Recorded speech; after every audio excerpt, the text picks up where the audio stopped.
Igitabo cya Yosuwa. Reka dusubize amaso inyuma, twibuke ibyabaye kugeza ubu. Imana yatoranyije Aburahamu, maze umuryango we uhinduka ishyanga rya Isiraheli, icyo gihe ryari mu bubata muri Egiputa. Kandi binyuze muri Mose, Imana yatabaye Abisiraheli bakura muri Egiputa. Yagiranye nabo isezerano ku musozi Sinayi, kandi bayobora mu butayu. Ubwo Abisiraheli bakambikaga mu nkengero z'igihugu cy'isezerano, maze Mose akabakangurira kumvira amategeko y'Imana, kugira ngo babashe kwereka andi mahanga yose uko Imana iri.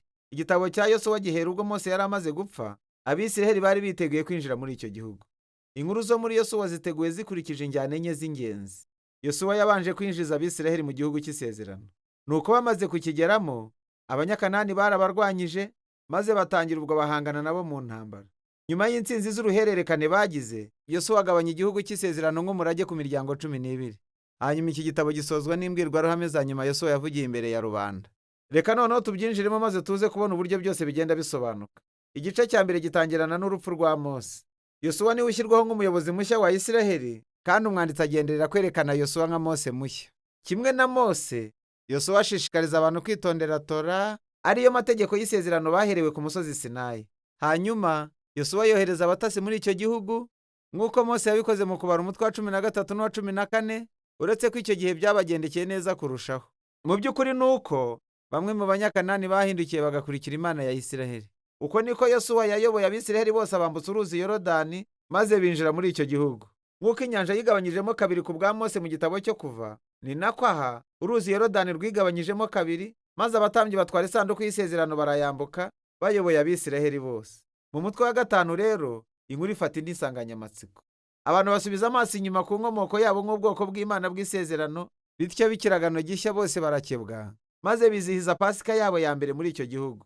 Ariko nyuma yaho barahindukira bitegurira gukomeza urugendo. Yosuwa yagize ibonekerwa ridasanzwe ubwo yahuraga n'umurwanyi w'amayobera, waje kumenyekana nka marayika, umukuru w'ingabo z'Uwiteka. Yosuwa arabaza ati, mbese uri uwo mu bacu cyangwa uri uwo mu babisha bacu? Uwo murwanyi nawe aramusubiza ati, oya. Ibyo bikaba byerekana ko ikibazo nyacyaha kwari ukumenya niba Yosuwa ari ku ruhande rw'Uwiteka. Ibi bisobanura neza ko iyi nkuru yose itavuga iby'intambara y'Abisiraheli n'Abanyakanani. Ahubwo, iyi ni intambara y'Uwiteka, kandi Abisiraheli bagiye kugira uruhare nk'urw'indorerezi gusa cyangwa rimwe na rimwe nk'abashyigikira umugambi w'Imana. Ibyo bikaba ari byo bitugeza mu gice gikurikira. Dusangamo inkuru zivuga iby'ayo makimbirane yose Abisiraheli bagiranye n'amoko atandukanye y'Abanyakanani. Igice cya mbere gisubiramo inkuru y'intambara ebyiri mu buryo burambuye, kigakurikirwa n'uruhererekane rw'inkuru ngufi zirimo ibyegeranyo by'intambara zamaze imyaka myinshi mu ncamake. Intambara ebyiri za mbere ni iy'i Yeriko, hanyuma igakurikirwa n'iya Ayi, kandi zerekanaga itandukaniro riri hagati y'uburyo Uwiteka ari uwo kwizerwa no kunanirwa kw'Abisiraheli. I Yeriko, Abisiraheli bagombaga gukurikiza amabwiriza 100% nta kindi. Bemereye ububeho bw'Imana bwari muri iyo sanduku kubayobora ubwo bazengurukaga umujyi iminsi 6 baririmba, kandi nk'uko Rahabu yagarukiye Imana ya Isiraheli, birashoboka ko n'abaturage b'i Yeriko nabo bari kubigenza batyo. Ariko ntibabikoze, nuko ku munsi wa 7 abatambyi bavuza impanda, maze inkike z'amabuye ziragwa, bihesha Abisiraheli intsinzi. Icyo iyi nkuru yigisha nuko Imana ari irokora ubwoko bwayo. Abisiraheli bagomba kuyishingikiriza kandi bagategereza. Inkuru ikurikirayo ivuga iby'intambara y'Ayi yigisha igitandukanye n'icyo. Hari Umwisiraheli witwaga Akani, wari wibye ibintu runaka byari bishinganywe i Yeriko byagombaga kuba ari iby'Imana yonyine, maze arabeshya ku byerekeranye nabyo. Ni igikorwa kigayitse rwose nyuma y'Imana yakoreye Abisiraheli byose. Nuko rero Isiraheli ijya mu ntambara kurwana n'umudugudu wa Ayi, maze batsindirwayo cyane. Nyuma yo kwicisha bugufi no kwihana bakanahangana n'icyaha cya Akani bivuye inyuma, nibwo Abisiraheli batsinze. Bityo izi nkuru zombi zashyizwe hamwe haserukirwa kugira ngo zigishe ikintu cy'ingenzi. Kugira ngo Abisiraheli bazashobore kuragwa icyo gihugu, bizabagomba kumvira no kwishingikiriza iby'Imana ibategetse. Ntibazitabwaho mu buryo bwihariye. Nuko noneho icya kabiri cy'iki gice gitangirana n'Abagebiyoni, ubwoko bumwe bw'Abanyakanani bakoze neza nk'ibyo Rahabu yakoze, bahindukirira Imana ya Isiraheli kandi bagirana amasezerano y'amahoro nabo. Ibyo bitandukanye n'iby'abandi bami b'Abanyakanani bose batangiye kugirana amasezerano yo gutabarana no kwishyira hamwe, kandi bashaka kurimbura Abisiraheli.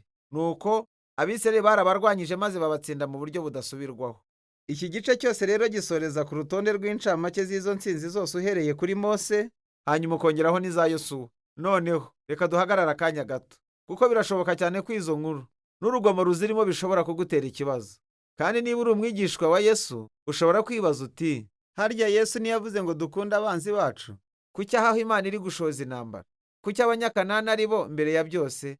Mu by'ukuri impamvu shingiro zitangwa mu ntangiriro z'inkuru ya Bibiliya. Biterwa n'uko imico y'Abanyakanani yari yarononekaye cyane mu by'imyitwarire, cyane cyane mu birebana n'imibonano mpuzabitsina. Genda usome mu Balewi umutwe wa 18. Ubundi kandi bakundaga gutamba abana. Jya mu Gutegeka kwa kabiri umutwe wa 12. Imana ntiyashakaga ko iyo myitwarire yazagira ingaruka ku Bisiraheli, bityo Abanyakanani bagombaga gukurwaho. Ibyo bituma habazwa ikibazo cya kabiri. Ese koko Imana yategetse ko Abanyakanani bose barimburwa nk'aho ari jenoside? Ku ikubitiro, ureba ku magambo yakoreshwa muri izo nkuru. Barabarimbuye rwose. Ntibasize n'umuntu n'umwe cyangwa ikintu icyo ari cyo cyose gihumeka.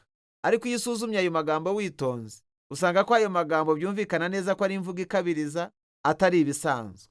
Wongere urebe umwimerere w'itegeko ryategekewe Abanyakanani riboneka mu Gutegeka kwa kabiri igice cya 7.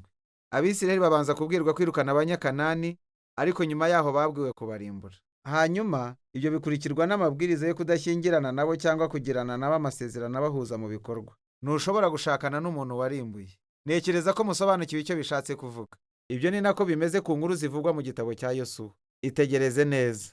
Urugero, muri Yosuwa umutwe wa 10 tubwirwa ko Abisiraheli batasize umuntu n'umwe mu mujyi wa Heburoni n'uwa Debiri. Ariko nyuma yaho mu mutwe wa 15 dusoma ibirebana n'iyo mijyi kandi yari igituwe n'Abanyakanani. Bityo rero icyo tubona nuko Yesu ahuza n'izindi nkuru za kera z'intambara mu gukoresha imvugo y'ubuvanganzo idashingiye ku magambo asanzwe, kandi ikabya ibintu nka bumwe mu buryo bwo kubara inkuru.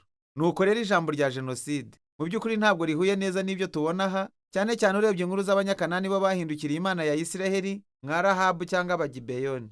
Imana yari yiteguye kwakira biyemeje kuyigarukira. Ikintu cya nyuma tugomba gutekerezaho nuko izi nkuru zivuga igihe cyihariye mu mateka ya Isiraheli. Izo ntambara zarebaga amoko make gusa y'abantu bari batuye mu gihugu cya Kanani. Ku yandi mahanga, Abisiraheli Imana yari yarabategetse kugirana nabo amasezerano y'amahoro. Genda usome Gutegeka kwa kabiri umutwe wa 20. Rero intego y'izi nkuru z'intambara si yo kukubwira wowe umusomyi kujya gukora ibikorwa by'urugomo mu izina ry'Uwiteka.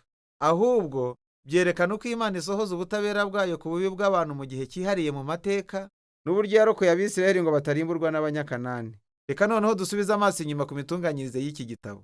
Nyuma y'imyaka myinshi y'intambara, tubona Yosuwa ugeze mu zabukuru, atangiye noneho kugabanya igihugu ku miryango 12 ya Isiraheli. Ibyinshi muri iki gice ni intonde z'imipaka, kandi tuvugishije ukuri bishobora kurambirana. Bisa no gusoma ikarita itariho amashusho. Ariko ku Bisiraheli izo ntonde zari zifite agaciro gakomeye. Ibyo byari ugusohozwa kw'amasezerano ya kera Imana yari yarasezeranyije Aburahamu ko urubyaro rwe ruzaragwa igihugu cy'isezerano. Ubu noneho ibintu byose byari bigiye gusohora, kugeza no ku tuntu duto duto. Ibi nibyo bitugeza ku gice cya nyuma. Yosuwa yahaye abantu ibiganiro mbwirwaruhame 2. Bisa cyane n'amagambo ya nyuma ya Mose ari mu gitabo cyo Gutegeka kwa 2. Yosuwa yabibukije kugira neza kw'Imana uko yabagejeje muri icyo gihugu kandi ikabakiza Abanyakanani. Nuko abakangurira kureka imana z'Abanyakanani maze bagakomeza isezerano bagiranye n'Imana. Niba bigenza batyo bizatuma babaho bagirire n'umugisha mu gihugu. Nyamara nibatabyitondera, Abisiraheli bazizanira urubanza rw'Imana nk'urw'Abanyakanani bahuye narwo. Bazangazwa bakurwe mu gihugu bajye mu bunyage. Nuko Yesu arekera Abisiraheli amahitamo. Ni icyo Abisiraheli bagiye gukora? Icyo nicyo kibazo gikomeye kibarindiriye mu gihe inkuru igarukiye aho, kandi icyo nicyo gitabo cya Yosuwa.